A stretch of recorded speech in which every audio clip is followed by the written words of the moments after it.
natitikitan? O ito ang tanong ko, kung natikitan at natow ka na ng 2 beses, bakit hindi pa rin tayo nagbabago at paulit-ulit pa rin? Ilang beses ka na natikitan at natow?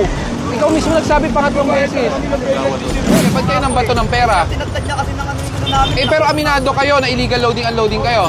Okay, yun lang. Okay, wait lang. O, tanggap nyo na may mali kayo. Okay. Saka sa DOJ, anong department ka? Sinasabi ko nga sa'yo, I'm just correcting you that the sidewalk is never privately owned. Per barangay, wala kayong ordinance of any one-side parking. Rumispeto ka. May respeto ako, sir, pero respeto nyo rin yung ano ko. Hindi! Ginagastos ako yan, pwede ko naman itabi. Tabi, tas balik. May business permit po ba kayo? Sir, nakapwesto ko lang ngayon kung alam yung inano eh. Eh di sana hindi ka nag-extend. Pakipicturean mo nga na maayos. May natuklasang di umano raw na mga pinagbabawal na gamot.